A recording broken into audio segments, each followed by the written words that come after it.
மத்தேயு எழுதின சுவிசேஷம் 13ஆம் அதிகாரம் 11வது வசனம் சொல்லுகிறது, அவர்களுக்கு இயேசு பிரதியுத்தரமாக, பரலோக ராஜ்யத்தின் ரகசியங்களை அறியும்படிக்கு உங்களுக்கு அருளப்பட்டது, அவர்களுக்கோ அருளப்படவில்லை. யார் அவர்கள்? மத்தேயு எழுதின சுவிசேஷம் 13ஆம் அதிகாரம் 2வது வசனத்தை வாசித்து பாருங்கள். திரளான கூட்டமாகிய ஜனங்கள் கர்த்தருடைய வார்த்தையை கேட்பதற்காக இயேசுவுக்கு முன்னாடி வந்து உட்கார்ந்திருக்கிறார்கள். அப்பொழுது இயேசு கிறிஸ்து பரலோக ராஜ்யத்தின் ரகசியத்தை உவமைகளாக பேசுகிறார். வெளிப்படையாக பேசவில்லை, உவமைகளாக, மறைபொருளாக இயேசு பேசுகிறார். அவை அன்புக்குரிய தேவச்சனமே, வார்த்தை நல்ல கவனிச்சுடுங்க. அங்கே சீசர்கள் இயேசுவிடத்தில் ஓடி வருகிறார்கள். எவ்வளவு கூட்டம் ஜனங்கள் உங்க பிரசங்கத்தை கேட்க வந்திருக்கிறார்கள். வெளிப்படையா பேசாம எதுக்கு மறைபொருளா பேசுறீங்க?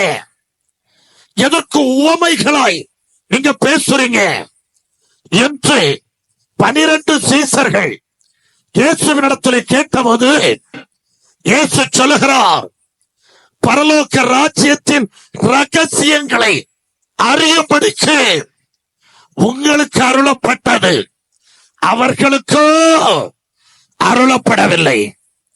பரலோக ராஜ்யத்தின் ரகசியம் அறிந்து கொள்வதற்கு உங்களுக்கு கிருபையை தந்திருக்கிறேன். ஆனால் மற்றவர்களுக்கோ பரலோக ராஜ்யத்தின் ரகசியம் அங்கே வெளிப்படாது என்று சொன்னார். வார்த்தையை கேட்ட என் அன்புக்குரிய என் தேவச்சனமே, பரலோக ராஜ்யத்தின் ரகசியத்தை அறிவதற்கே உங்களுக்கு கர்த்தர் கிருபை பாராட்டி இருக்கிறார். ஸ்தாபனங்களுக்கு இல்லை, மற்ற ஊழியங்களுக்கு இல்லை, அவர்களுக்கு அந்த கிருபை கிடையாது. சத்திய வார்த்தையை பிரசங்கிக்கிறேன். எதற்கு என்று சீசர்கள் கேட்கிறார்கள். அவர்களுக்கு ஏன் அருளப்படவில்லை என்று கேட்டபோது, கண்ணால பார்க்கிறாங்க, பார்த்துட்டு காணாதது போல நிற்கிறாங்க. காதால கேட்கிறாங்க, கேட்டுட்டு உணரடையாம இருக்கிறாங்க. அவங்க இருதயமோ கொழுத்து போய் இருக்கிறது. தேவராஜ்யத்தின் ரகசியம் அவர்களுக்கு அருளப்படவில்லை. காண்கிற கண்களும் கேட்கிற காதுகளும் பாக்கியமுள்ளவைகளும் கைகளை தட்டி.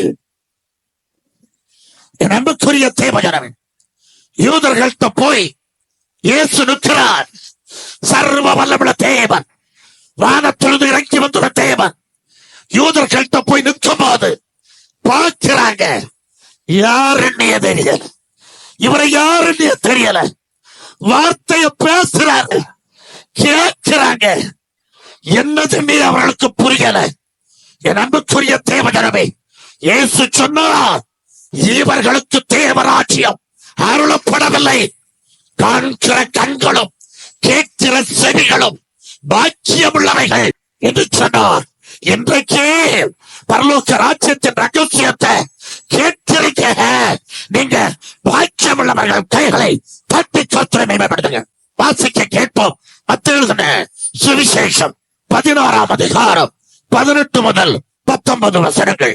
மேலும் நான் உனக்கு சொல்லுகிறேன், நீ பேதுருவாய் இருக்கிறாய். இந்த கல்லின் மேல் என் சபையை கட்டுவேன். பாதாளத்தின் வாசல்கள் அதை மேற்கொள்வதில்லை. பரலோக ராஜ்யத்தின் திறவுகோல்களை நான் உனக்கு தருவேன். பூலோகத்திலே நீ கட்டுகிறது எதுவோ அது பரலோகத்திலும் கட்டப்பட்டிருக்கும். அது பரலோகத்திலும் கட்டப்பட்டிருக்கும். என் அன்புக்குரிய தேவஜனமே, பரலோக ராஜ்யத்தினுடைய ரகசியத்தை அறிந்து கொள்ளுங்கள். பேதுருவை பார்த்து இயேசு சொல்லுகிறார், நீ பேதுருவாய் இருக்கிறாய். இந்த கல்லின் மீது இயேசுவாகிய சபையை நான் கட்டுவேன். கைகளை தட்டி கர்த்தரை மேம்படுத்துங்க. பாதாளத்தின் வாசல் அதை மேற்கொள்ளாது. 19வது வசனத்துக்குள்ளே வருகின்ற போது இயேசு பேதுருவை பார்த்து சொல்லுகிறார், பரலோக ராஜ்யத்தின் திறவுகோல்களை நான் உனக்கு தருவேன். பூலோகத்திலே நீ கட்டுகிறது எதுவோ அது பரலோகத்திலே அது கட்டப்பட்டிருக்கும். கைகளை தட்டி கர்த்தரை மகிமைப்படுத்துங்க. எத்தனை பேருக்கு புரிகிறது? பேதுருவை பார்த்து சொல்லுகிறான், பேதுருவே, நீ பூமியில பூலோகத்துல எதை கட்டுவியோ அது பரலோகத்துல கட்டப்படும். என் அன்புக்குரிய தேவஜனமே, அந்த பேதுரு அப்போஸ்தலன் 2ஆம் அதிகாரத்தில் பெந்தேகோஸ்தே நாளில் முதல் கிறிஸ்தவ சபையை அவன் கட்டினான். இயேசு சொல்லுகிறார், நீ எதை கட்டுவியோ அது பரலோகத்திலே அது கட்டப்படும். அப்ப பரலோக ராஜ்யம் எதை குறிக்கிறது? அப்போஸ்தலர் 2ஆம் அதிகாரம் பாருங்கள், பெந்தேகோஸ்தே நாளிலே கட்டப்பட்ட சபை பரலோக ராஜ்யம். எத்தனை பேர் விசுவாசிக்கிறீங்க? விசுவாசித்தால் கைகளை தட்டி கர்த்தரை மகிமைப்படுத்து. சபை என்று சொன்னால் இன்னைக்கு உலகத்திலே ஏகப்பட்ட சபை. மனசுல சொல்லுங்க. நான் உங்களை கேட்கிறேன், எல்லாமே சபையா? எல்லாமே பரலோக ராஜ்யமா? இதத்தான் கேட்கிறேன். இதுதான் மத்தியில் வைக்கக்கூடிய கொஸ்டின். பூலோகத்தில் இருக்கக்கூடிய அத்துணை சபைகளுமே பரலோக ராஜ்யமா? பரலோக ராஜ்யத்துக்குரிய சபையா? பெரிய சபை ரோமன் கத்தோலிக்க சபை, உள்ளே விக்கிரக வழிபாடு. உன்னை கேட்கிறேன், அது பரலோக ராஜ்யமா? ஸ்தாபன சபைகள் ஞானஸ்நானமும் அல்ல, அபிஷேகமும் அல்ல, அது பரலோக ராஜ்யமா? அன்புக்குரியவர்களே, பேதுருவை பார்த்து இயேசு சொன்னார், அப்போஸ்தலர் 2ஆம் அதிகாரம் பெந்தேகோஸ்தே நாளில் நீ எதை கட்டுவாயோ அது பரலோகத்தில் கட்டப்படும். நீ என்ன சபையை கட்டுவாயோ அந்த சபை பரலோகத்திலே கட்டப்படும். அன்புக்குரிய தேவஜனமே, வாசிக்க கேட்போம். மத்தேயு 13:24. வேறொரு உவமையை அவர்களுக்கு சொன்னார். பரலோக ராஜ்யம் தன் நிலத்தில் நல்ல விதையை விதைத்த மனுஷனுக்கு ஒப்பாய் இருக்கிறது. என் அன்புக்குரியவர்களே, வேதம் என்ன சொல்லுகிறது? பரலோக ராஜ்யம் தன்னிலத்தில் நல்ல விதையை விதைத்த மனுஷனுக்கு ஒப்பாயிருக்கிறது. தன்னிலம் எதை குறிக்கிறது? மத்திய சுவிசேஷம் 13ஆம் அதிகாரம் 38வது வசனம் சொல்லுகிறது, நிலம் இந்த பூமி இந்த உலகத்தை குறிக்கிறது. உலகம்தான் தன்னிலம் என்று வேதம் சொல்லுகிறது. ஏற்கனவே உங்க மத்தியிலே சொல்லி இருக்கிறேன், பரலோக ராஜ்யம் இந்த பூமி தான், வேற எங்கேயும் கிடையாது. எங்கே அது கட்டப்படல, இந்த பூமியில தான் நாம் பார்க்கிற இந்த பூமியில தான் பரலோக ராஜ்யம் அது ஸ்தாபிக்கப்பட போகிறது. அப்ப அன்புக்குரிய தேவஜனமே, இந்த உவமைக்கு வருவோம். நிலம் எதை குறிக்கிறது? நிலம் உலகத்தை குறிக்கிறது. நாம் இருக்கக்கூடிய இந்த பூமியை குறிக்கிறது. என் அன்புக்குரியவர்களே, பரலோக ராஜ்யம் தன் நிலத்துல நல்ல விதையை விதைத்த மனுஷனுக்கு ஒப்பாயிருக்கிறது. அன்புக்குரியவர்களே, பேதுரு அப்போஸ்தலர் 2ஆம் அதிகாரத்திலே முதல் சபையை கட்டும்போது 3000 பேரை கொண்டு முதல் சபை அவன் கட்டினான். அவன் கட்டுகின்ற போது நல்ல விதையை விதைத்து கட்டினான். நல்ல விதை எதை குறிக்கிறது? வசனத்தை குறிக்கிறது. விதை வார்த்தையை குறிக்கிறது. வேதம் சொல்லுகிறது, நல்ல வார்த்தை அல்லாதது. மனசுல சொல்லணும். இயேசு தெளிவா சொல்றாங்க, பரலோக ராஜ்யம் இந்த உலகத்துல நல்ல விதையை நல்ல வார்த்தையை விதைத்த மனுஷனுக்கு ஒப்பாயிருக்கிறது. அவன் அன்புக்குரிய தேவஜனமே, அந்த பேதுரு அப்போஸ்தலன் 2ஆம் அதிகாரத்திலே ஒரு சபையை கட்டினான். நல்ல வார்த்தையை விதைத்து கட்டினான். எப்படி நல்ல வார்த்தை முதல் சபையை அவன் எப்படி விதைத்து கட்டினால் வாசிக்க கேட்போம். அப்போஸ்தலர் 2ஆம் அதிகாரம் 38-39. பேதுரு அவர்களை நோக்கி நீங்கள் மனம் திரும்பி ஒவ்வொருவரும் பாவ மன்னிப்புக்கென்று இயேசு கிறிஸ்துவின் நாமத்தினால் ஞானஸ்நானம் பெற்றுக்கொள்ளுங்கள். அப்பொழுது பரிசுத்த ஆவியின் வரத்தை பெறுவீர்கள். வாக்குத்தத்தமானது உங்களுக்கும் உங்கள் பிள்ளைகளுக்கும் நம்முடைய தேவனாகிய கர்த்தர் வரவழைக்கும் தூரத்தில் உள்ள யாவருக்கும் உண்டாயிருக்கிறது என்று சொன்னான். 41வது வசனம். அவனுடைய வார்த்தையை சந்தோஷமா ஏற்றுக்கொண்ட ஞானஸ்நானம் பெற்றார்கள்.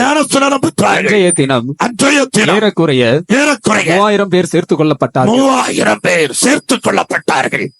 அன்புக்குரியவர்களே, பைபிள் வைத்திருக்கிறவங்க அந்த வசனத்தை படிச்சு பாருங்க. பேதுரு அப்போஸ்தலன் ஒரு சபையை கட்டுகிறான். அதுதான் பரலோக ராஜ்யம்.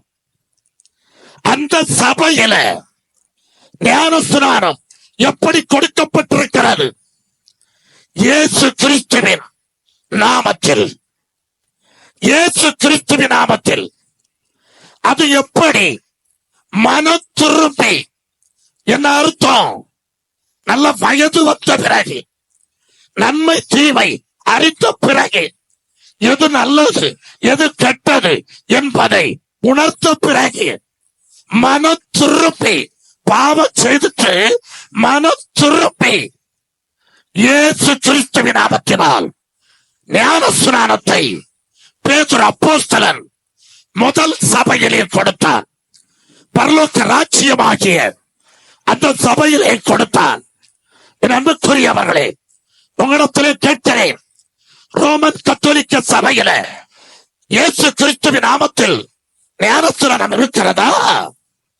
சிஎஸ்ஐ போன்ற ஸ்தாபன சபைகளில் இயேசு கிறிஸ்துவின் நாமத்தில் ஞானஸ்நானம் கொடுக்கிறார்களா?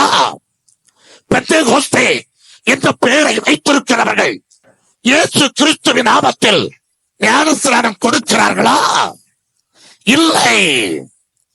அவர்கள் பரலோக ராஜ்யத்துக்குரிய சபைகள் இல்லை. வைராக்கியமா பேசுவேன். இயேசு சொல்லுகிறார், இந்த வேத புத்தகத்துல ஒன்ன கூட்டாத ஒன்ன குறைக்காத. நீ கூட்டி குறைத்தால் ஜீவ புஸ்தகத்திலிருந்து உன் பெயர் திருத்தப்படும். ஜீவ புஸ்தகத்தில் பெயர் எழுதப்படாதவனாக காணப்படுகிறவன் எவனோ அவன் அக்கினி கடலிலே அவன் பங்கடைவான். கைகளை தட்டி. வேத வசனத்தை கூட்டக்கூடாது, குறைக்க கூடாது. எந்த சர்ச்சை வைங்க, முதல் சர்ச்சை தான் பரலோக ராஜ்யம். அதுல இயேசு கிறிஸ்துவின் நாமத்தினால் ஞானஸ்நானம் கொடுக்கப்பட்டது. எத்தனை பேருக்கு? 3000 பேருக்கு ஞானஸ்நானம் பேதுரு கொடுக்கிறார். என் அன்புக்குரிய என் தேவஜனமே, 2வது வார்த்தை வாசிக்க கேட்போம். அப்போஸ்தலர் 2ஆம் அதிகாரம் 16-17. தீர்க்கதரிசியாகிய யோவேலினால் உரைக்கப்பட்டது படியே இது நடந்திருக்கிறது. கடைசி நாட்களில் நான் மாம்சமான யாவரு மேலும் என் ஆவியை ஊற்றுவேன். அப்பொழுது உங்கள் குமாரரும் உங்கள் குமாரத்திகளும் தீர்க்க தரிசனம் சொல்லுவார்கள். உங்கள் வாலிபர் தரிசனங்களை அடைவார்கள். உங்கள் மூப்பர் சொப்பனங்களை காண்பார்கள். அன்புக்குரியவர்களே, பேதுரு அப்போஸ்தலன் கட்டின சபையிலே பரிசுத்த ஆவி இருந்தது. யார் சொன்னது? யோவேல் தீர்க்கதரிசி சொன்னது. யோவேல் தீர்க்கதரிசி உரைத்த மாம்சமான யாவர் மேலும் யாவியை ஊற்றுவேன். அப்பொழுது சொப்பனத்தை காண்பீர்கள், தீர்க்க தரிசனம் சொல்லுவீர்கள், பிசாசுகளை துரத்துவீர்கள், வியாதியை குணப்படுத்துவீர்கள். என் அன்புக்குரிய தேவஜனமே, பரலோக ராஜ்யமாகிய அந்த சபையிலே பரிசுத்த ஆவியானவர் இருந்தார். எத்தனை பேரும் விசுவாசிக்கிறீங்க? கைகளை தட்டி.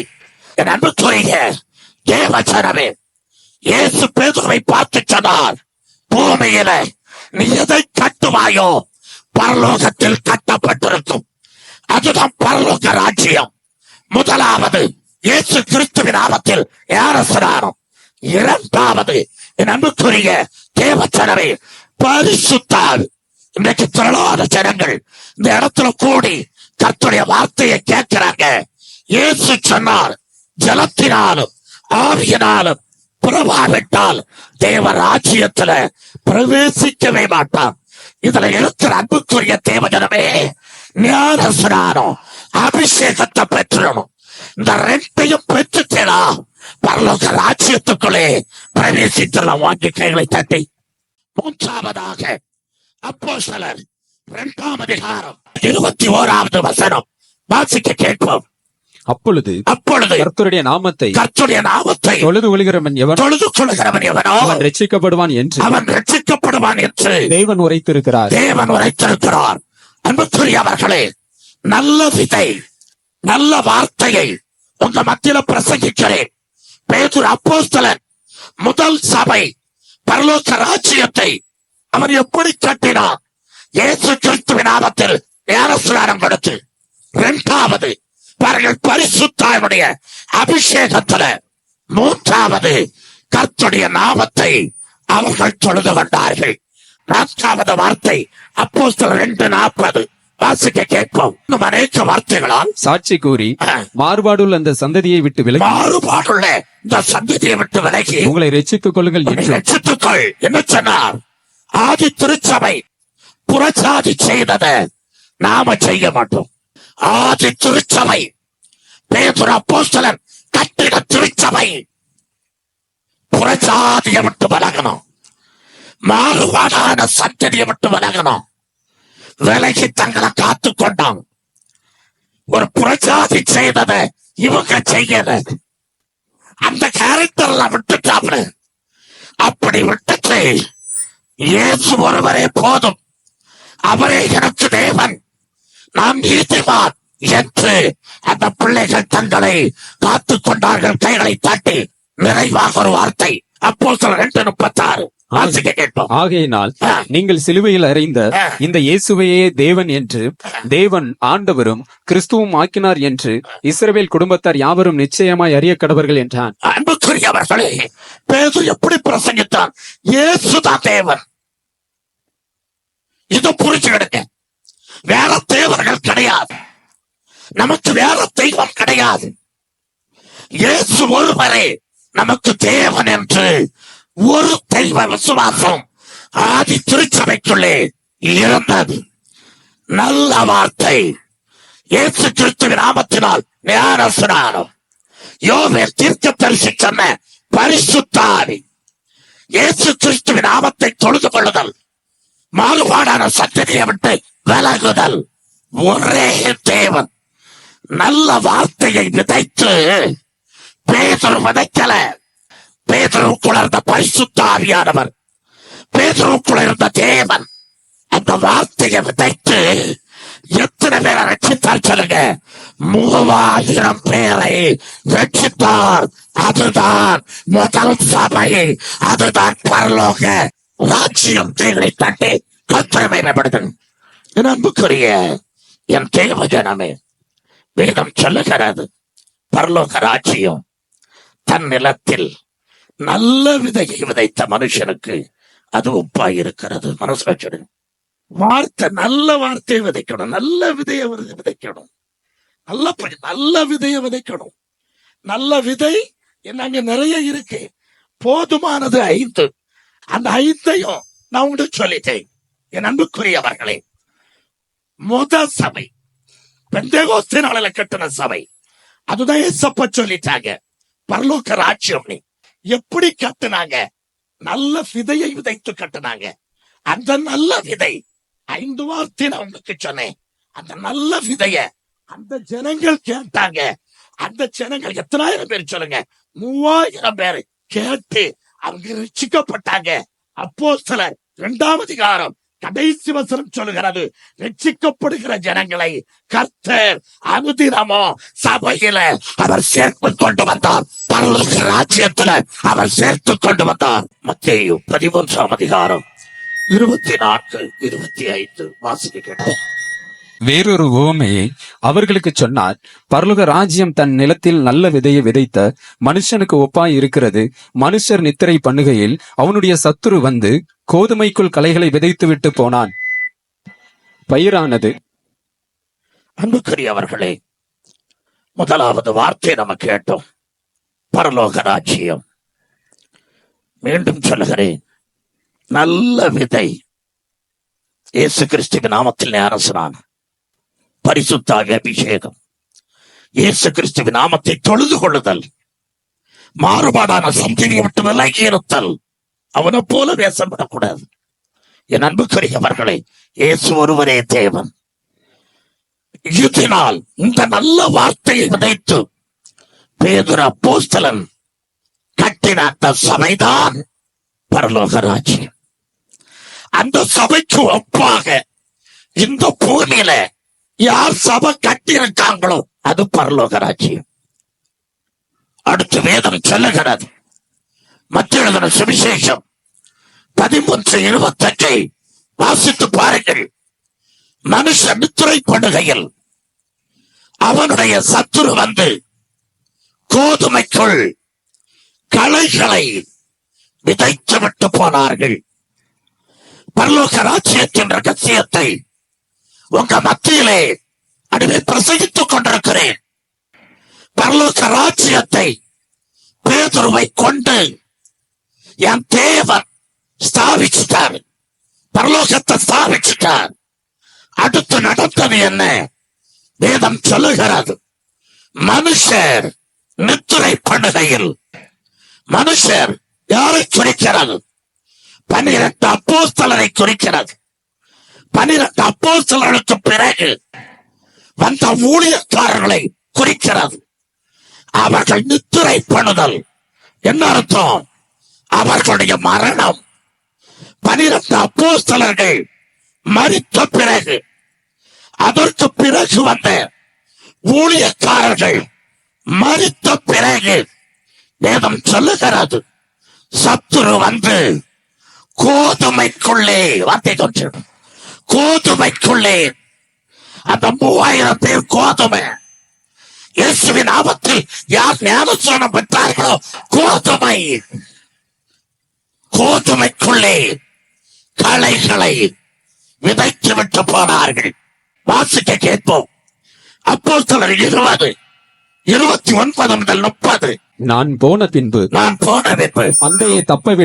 மந்தையை தப்ப விடாத கொடிதான ஓநாய்கள் உங்களுக்குள்ளே வரும். உங்களிலும் சிலர் எழும்பி சீசர்களை தங்களிடத்தில் இழுத்துக் கொள்ளும்படி மாறுபாடானவைகளை போதிப்பார்கள் என்றும் அறிந்திருக்கிறேன். வார்த்தை கவனிச்சிடுங்க. பவுலப்போஸ்தலன் சொல்றார். பவுலப்போஸ்தலன் என்ன சொல்றார் பாருங்க. நான் போன பின்பு நான் போக போகிறேன், இந்த பூமியை விட்டு போக போகிறேன், நான் மரிக்க போகிறேன். நான் மரித்த பின்பு மந்தையை, சபையை தப்ப விடாத கொடிய ஓநாய்கள் உங்களுக்குள்ளே வரும். வார்த்தையை புரிந்து கொள்ளுங்கள். பரலோக ராஜ்யத்தை ஸ்தாபிச்சாச்சு. பேதுரு அப்போஸ்தலரை கொண்டு இயேசு சாதிச்சாங்க. 3000 பேர். பேதுரு மட்டுமல்ல, 12 அப்போஸ்தலரும் ஸ்தாபிச்சாங்க. இந்தியாவில் தோமா பரலோக ராஜ்யத்தை ஸ்தாபித்தார். நல்ல விதையை விதைத்து. அதற்கு பிறகு என்ன நடக்கிறது? பவுலப்போஸ்தலன் சொல்லுகிறார், நான் போன பின்பு கொடிய ஓநாய்கள் உங்களுக்குள்ளே வரும். அது மந்தையை தப்ப விடாது, அது சபையை தப்ப விடாது என்று சொல்லிவிட்டு, உங்களிலும் உங்களுக்கு உள்ளேயும் சிலர் எழுப்புவார்கள். எழுப்பியே சீசர்களை தங்களிடத்தில் இழுத்துக் கொள்வார்கள். கொஞ்சம் ஜனங்களை தம் பக்கம் பிடித்துக் கொள்வார்கள். அப்படி பிடித்து மாறுபாடானவைகளை உபதேசிப்பார்கள். பரிசுத்த வேதாகமத்தில் இல்லாத வார்த்தை இதை பேசுவார்கள்.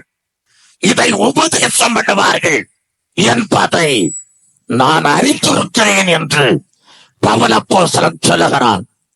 அன்புக்குரிய தேவஜனமே, வார்த்தை கேட்கிற தேவஜனமே, பரலோக ராஜ்யம் எப்படி கட்டப்பட்டது?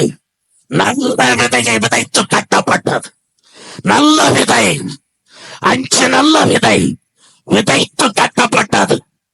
ஐயோ, உங்களுக்குள்ளே சிலர் எழுப்புவார்கள், ஊழியக்காரர்கள் எழுப்பி வருவார்கள், மாறுபாடானவைகளை அவர்கள் உபதேசிப்பார்கள் என்று அங்கே பரிசுத்த வேதம் மிக தெளிவாக சொல்லுகிறது. அப்ப மோசமான விதை, மாறுபாடான உபதேசம் மனசுல சொல்லுங்க. எதுவோ நல்ல விதை இந்த சொல்லிட்டேன், மாறுபாடான விதை இதான் மோசமான வார்த்தை. கலைகளை பிரபுரிக்கக்கூடிய வார்த்தை, கலைகளை பெயர் கிறிஸ்தவர்களை முளைப்பிக்கக்கூடிய வார்த்தை தான் மாறுபாடான உபதேசம். என் அன்புக்குரியவர்களே, பவுல் அப்போஸ்தலன் என்ன சொன்னார்? ஓநாய் கூட்டம் வரும் அப்படிங்கிறாரு. உங்களுக்குள்ளே சிலர் எழுப்புவார்கள் என்று சொல்லுகிறார். ஆனா இயேசு என்ன சொன்னார் பாருங்க, மனுஷன் நித்திரை கொள்ளுகையில் அவனுடைய சத்துரு வந்து கோதுமைக்குள்ளே களைகளை விதைத்து விட்டு போனார்கள் என்று இயேசு சொன்னார். அவன் அன்புக்குரிய தேவஜனமே, சில ஊழியக்காரர்கள், அது பிசாசு அல்ல, பிசாசை உடையவர்கள், அவனுக்கு ஊழியக்காரர்கள் எழுப்பி வருவாங்க.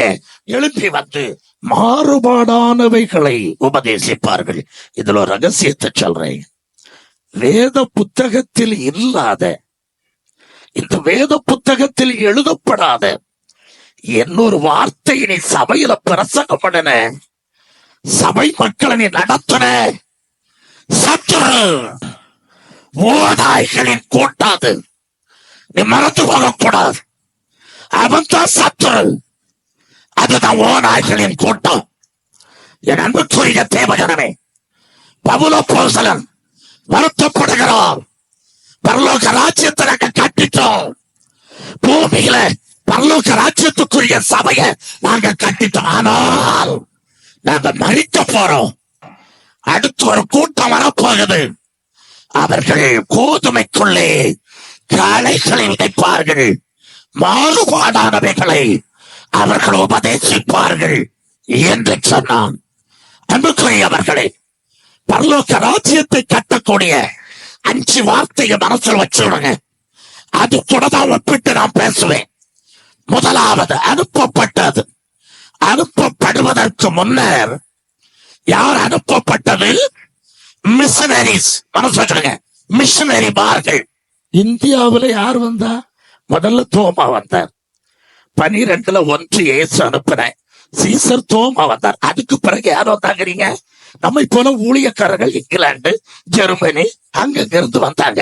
சுவிட்சர்லாந்து, ஸ்வீடன், அப்படி அங்கிருந்து வந்து பரிசுத்த வேதாகமத்துள்ள வார்த்தைகளை பரப்பினார்கள். வேத வசனத்தை நல்லா புரிஞ்சிடுங்க.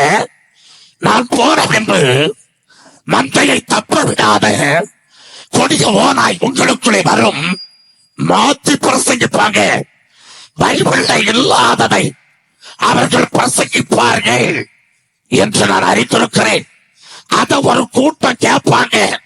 ஒரு கூட்டம் கேட்டு தன்னை கிறிஸ்தவர்கள் என்று சொல்லுவார்கள். அவர்களே கலைகள், அவர்கள் தான் கலைகள் என்று இயேசு அங்கே சொல்லிவிட்டு போனார். மத்திய சுவிசேஷம் 23ஆம் அதிகாரம் 15ஆம் வசனத்தை வாசிக்க கேட்போம். மாயக்காரராகிய வேதபாரகரே, பரிசேயரே, உங்களுக்கு ஐயோ! மனுஷர் பிரவேசியாதபடி பரலோக ராஜ்யத்தை பூட்டி போடுகிறீர்கள். நீங்கள் அதில் பிரவேசிக்கிறதும் இல்லை, பிரவேசிக்க போகிறவர்களை பிரவேசிக்க விடுகிறதும் இல்லை. மத்திய 23:15 படிங்க. உங்களுக்கு ஐயோ! ஒருவனை உங்கள் மார்க்கத்தானாக்கும்படி சமுத்திரத்தையும் பூமியையும் சுற்றி திரிகிறீர்கள். அவன் உங்கள் மார்க்கத்தானான பின்பு அவனை உங்களிலும் ரெட்டிப்பாய் நரகத்தின் மகனாக்குகிறீர்கள். வார்த்தை நல்லா புரிஞ்சுக்கிடணும், சத்தியத்தை புரிஞ்சுக்கிடணும். ஏசப்பா சொல்றாங்க, நீ சமுத்திரத்தை தாண்டி வாரா, இந்த பூமியையே உலகத்தையே சுற்றி வாரா. சுற்றி வந்து நீ என்ன செய்யற? மார்க்கத்துக்கு ஆள் சேர்க்கிற. உன் மார்க்கத்துக்கு ஆள் சேர்த்துட்டு அவனை என்ன செய்யறா தெரியுமா? ரெட்டிப்பான நரகத்தின் மகனாக நீ மாற்றுகிறாய். வார்த்தை நன்றாக புரிந்து கொள்ளுங்கள். ஒரு மிஷனரி ஊழியத்தை குறித்து சொல்லுகிற வார்த்தை நல்லா புரிந்து கொள்ளுங்கள். உனக்கு ஐயோ, அவங்க இங்கிலாந்துல இருந்து எதுக்கு வந்தாங்களா, ஸ்வீடன்ல இருந்து எதுக்கு வந்தாங்களா, சுவிட்சர்லாந்துல இருந்து எதுக்கு வந்தாங்களா தெரியுமா? நான் மார்க்கத்துக்கு ஆள் சேர்க்க. மனசுல சொல்லுங்க என் அன்புக்குரிய தேவஜனமே, அந்த மிஷனரி ஊழியத்தை குறித்து வேதம் என்ன சொல்லுகிறது? மார்க்கத்தான் ஆக்கும்படிக்கு நீ சமுத்திரத்தை சுற்றி திரிகிறாய், நீ பூமியை சுற்றி திரிகிறாய். மார்க்கத்தான் ஆக்கின பின்பு அவனை 2 மடங்கு நரகத்துக்குள்ள அவனை தள்ளிவிடுற. வாங்கி கைகளை தட்டி கர்த்தரை மகிமைப்படுத்து. என்ன உங்களுக்கு கொஞ்சம் டவுட்டா இருக்கும். இது என்ன மிஷனரியை எப்படி சொல்லுவாங்களா? முதலாவது மிஷனரி இந்தியாவை வைத்து பேசுகிறேன். தோமா, அதுதான் முதல் மிஷனரி. இந்தியாவுக்கு வந்த முதல் மிஷனரி தோமா. என் அன்புக்குரிய தேவஜனமே, 1ஆம் நூற்றாண்டிலே இயேசப்பா மரித்து உயர்த்து பரத்துக்கு போன உடனே சுவிசேஷம் அறிவிக்கப்பட்ட தேசம் இந்திய தேசம். மறந்து போகாதீர்கள். தோமா அங்கே வந்தார், நல்ல விதையை விதைத்தார். பேதுரு பெந்தேகோஸ்தே நாளில நல்ல விதையை விதைத்தார். பேதுரு விதைத்திருந்தால் இந்த தோமாவும் நல்ல விதையத்தான் விதைச்சிருக்கணும். என் அன்புக்குரிய தேவஜனமே, நல்ல விதையை விதைத்து அங்கங்கே சபைகளை அவர் எழுப்பிவிட்டு சென்றார். அது அவருடைய மார்க்கம். அதம் பெந்தேகோஸ்தே நாளில் உருவாக்கப்பட்ட பரலோக ராஜ்யத்துக்குரிய மார்க்கம்.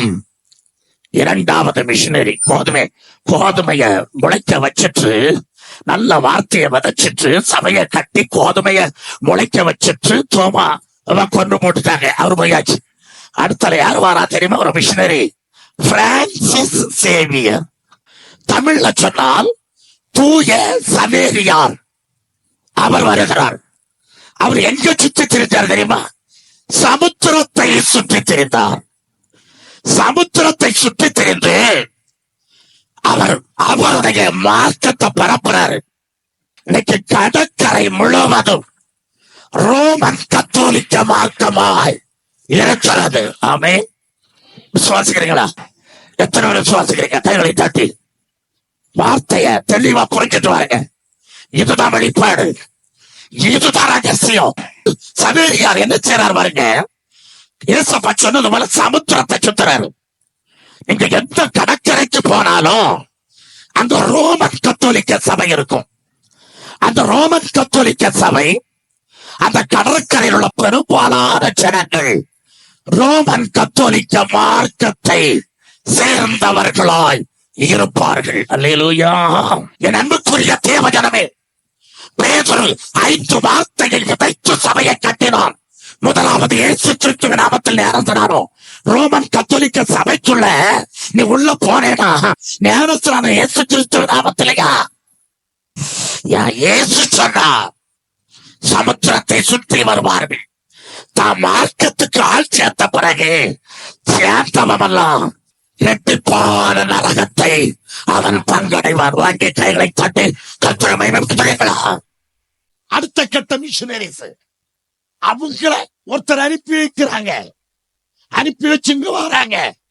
வந்து என்ன செய்தாங்க சொல்லுங்க? ரோமன் கத்தோலிக்க மார்க்கத்துல சிலை இருந்துச்சு, இவங்க செய்யறதுல சிலையே கிடையாது. ஒரு சின்ன மாற்றம். ஒரு சின்ன மாற்றத்துல என்ன செய்யறாங்க? குழந்தைக்கு நேரம் சொன்னானோம், குழந்தைக்கு நேரம் சொன்னானோம். பரிசுத்தாவி இல்லாமல் திடப்படுத்தல் பரிசுத்த வேதாகமத்துல காட்ட முடியுமா? ஊருக்கு ஊர் சபைதான், ஊருக்கு ஊர் கிறிஸ்தவ மார்க்கம் தான். குழந்தைக்கு நேரஸ்தானம் கொடுக்கிறீங்களே, இந்த வேத புத்தகத்திலிருந்து நீங்கள் எடுத்து காட்ட முடியுமா? திடப்படுத்தல் வேத புத்தகத்துல காட்ட முடியுமா? திடப்படுத்தலா? பரிசுத்தாவியுடைய அபிஷேகம். சர்ச்சில் எலெக்ஷன் வைக்கிறீங்களே, இந்த எலெக்ஷனை பரிசுத்த வேதாகமத்துல காட்ட முடியுமா? பரலோக ராஜ்யம் சபை. அந்த சபையில எலட்சணம், அந்த சபையில சண்டையா? எது பரலோக ராஜ்யம்? அந்த மிஷனரிகள் என்ன செய்தார்கள்? அவங்க மார்க்கத்துக்கு ஆள் சேர்த்துட்டு போறாங்க, அவ்வளவுதான். பவுலப்போஸ்தலன் சொன்னார், நான் போனதென்று மத்தையை தப்ப விடாத கொடிய ஓநாய்கள் உங்களுக்குள்ளே வரும், அவர்கள் மாறுபாடானவைகளை உங்களுக்குள்ளே போதிப்பார்கள். வாங்கி கைகளை பட்டணி கர்த்தரை மெச்சனைப்படுத்து. அவனுடைய முடிவு என்ன? இரட்டிப்பான நரகத்துக்குள்ளே அவன் உள்ளே பிரவேசிக்கிறான் என்று அங்கே சொல்லுகிறதை நாம் பார்க்கிறோம். 13:26 முதல் 28 வாசிக்க கேட்போம். பயிரானது வளர்ந்து கதிர்விட்ட போது களைகளும் காணப்பட்டது. வீட்டு எஜமானுடைய வேலைக்காரர் அவனிடத்தில் வந்து, ஆண்டவனே, நீர் உமது நிலத்தில் நல்ல விதையை விதைத்தீர் அல்லவா? பின்னை அதில் களைகள் எப்படி உண்டானது என்றார்கள். அதற்கு அவன், சத்துரு அதை செய்தான் என்றான். அப்பொழுது வேலைக்காரர், நாங்கள் போய் அவைகளை பிடுங்கி போட உமக்கு சித்தமா என்று கேட்டார்கள். பாருங்க, அந்த ஊழியக்காரங்க கேட்கிறாங்க ஏசப்பாட்ட, என்ன கேட்கிறாங்க பாருங்க. நீர் கோதுமையை தன விதைச்சேரு, நீர் நல்ல விதைய தன விதைச்சேரு. பெந்தேகோஸ்தே நாள்ல அப்படித்தானே செய்தோம். 12 அப்போஸ்தலர்கள் காலத்துல நம்ம அதை தானே செய்தோம். அதுக்கு பவுலப்போஸ்தலருடைய நாட்களிலும் நல்ல விதைய தானே விதைச்சோம். இப்ப அங்க பார்த்தால் அங்கே களைகள் இருக்கிறதே, என்ன காரணம் என்று சொன்ன போது இயேசு சொல்லுகிறார், சத்துரு அதை செய்தான். ஏசப்ப கோபமே விடல, எரிச்சல் விடல, சத்துரு அதை செய்து வச்சிருக்கிறான். அப்ப நல்லா புரிந்து கொள்ளுங்க, இன்னைக்கு இருக்கக்கூடிய அத்துணை ஸ்தாபன சபைகள் களைகள். ஞானஸ்நானம் பெற மாட்டாங்க, குழந்தை ஞானஸ்நானம் பெறுவாங்க, பரிசுத்தாய் பெற மாட்டாங்க, திடப்படுத்தல் மட்டும் எடுப்பாங்க, அவ்வளவுதான். முடிச்சு போச்சு. நீட்ட ஓட்டு போடுவாங்க, ஒலிபெருக்கிலை கேட்டுட்டே இருப்பாங்க. எந்த டீக்கனார் ஜெயித்திருக்கிறார் இருக்கா? We are Christian. மறந்து விடாதீர்கள், நம்ம கிறிஸ்தவர்கள், ராஜ்யத்துக்குரியவர்கள். ஏசப்பா சொல்றாங்க, சத்துரு செய்துட்டாப்பா, சத்துரு செய்துட்டான். உடனே அங்கே அவருடைய ஊழியக்காரர் அங்க போய் புடிங்கிறட்டா, அந்த களையை போய் புடிங்கிடலாமா என்று கேட்ட போது மத்தேயு 13:29 அதற்கு அவன் வேண்டாம் வேண்டாம், களைகளை பிடுங்கும் போது நீங்கள் கோதுமையோடு கூட வேரோடு பிடுங்கப்படாதபடிக்கு இரண்டையும் அறுப்பு மட்டும் வளர விடுங்கள். அன்புக்குரியவர்களே, இயேசு சொன்னார், நீ களையை பிடுங்கும் போது அது கோதுமையை சேர்த்து பிடிக்கிறோம். ஆனபடியினாலே 60 நாள் மறந்து வரைக்கும், நியாய தீர்ப்பு நாள் மறந்து வரைக்கும், 2வது வருகை இருப்பது வரைக்கும் ரெண்டும் சேர்ந்தே வளரட்டும். கைகளை தட்டி கர்த்தரை விடுங்க. அறுப்பு காலம் மட்டும் அதை அப்படியே வளர விடுங்கள் என்று சொல்லும் போது, என் அன்புக்குரிய என் தேவஜனமே, மத்தேயு 13:30 வாசிக்க கேட்போம். அறுப்பு காலத்தில் நான் அறுக்கிறவர்களை நோக்கி முதலாவது களைகளை பிடிக்கி அவைகளை சுட்டரிக்கிறதற்கு கட்டுகளாக கட்டுங்கள். கோதுமையையோ என் களஞ்சியத்தில் சேர்த்து வையுங்கள். இதுதான் முடிவு, இதுதான் முடிவு. அவர் என்ன சொல்றார்? அறுப்பு காலத்துல என் ஊழியக்காரனை நான் அனுப்பி அவங்க முதல்ல என்ன செய்வாங்க? ரட்சிக்கப்படாத களைகளை, ஞானஸ்நான அபிஷேகம் பெறாத களைகளை அப்படியே கூட்டி சுட்டெரிப்பதற்கு கட்டுகளா கட்டுவாங்க. சுட்டெரித்தல்னா எரிக்கிற அக்கினி கடல், அதுக்குள்ள போடுவதற்கு அவங்க அதை சேகரிப்பாங்க. கோதுமையோ அப்படியே அறுத்து, ரட்சிக்கப்பட்ட பிள்ளைகள், நீதிமான்கள், அபிஷேகம் பெற்ற பிள்ளைகள், இயேசுவை தவிர எனக்கு ஒரு தெய்வம் இல்லை, இயேசு கிறிஸ்துவின் நாமத்தினால் ஞானஸ்நானம் பெற்றவர்கள், எந்த ஒரு பெரிய பிடித்தனம் ஒன்றும் இல்லாமல் இருந்தாலும் அந்த நாமத்துக்காகவே வைராக்கியம் பாராட்டி நிற்கிற பிள்ளைகளை என் களஞ்சியத்துல அவர்களை சேர்த்து வைகள் வாங்கி கைகளை தட்டி கர்த்தரை மகிமைப்படுத்துறீங்களா? என் அன்புக்குரிய என் தேவஜனமே, வேதம் சொல்லுகிறது, பரலோக ராஜ்யம்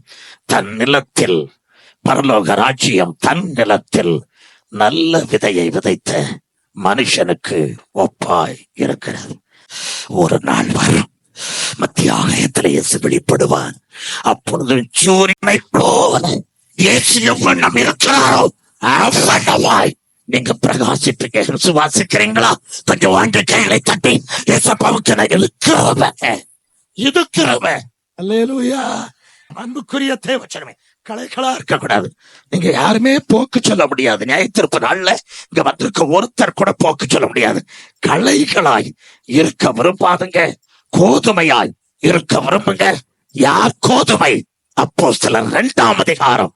அங்கே விதைக்கப்பட்ட வார்த்தையை ஏற்றுக்கிட்ட ஞானஸ்நானம் வரணும், அபிஷேகம் வரணும். தேவன் தாமே வார்த்தைகளை ஆசீர்வதிப்பாராக. ஆமென்.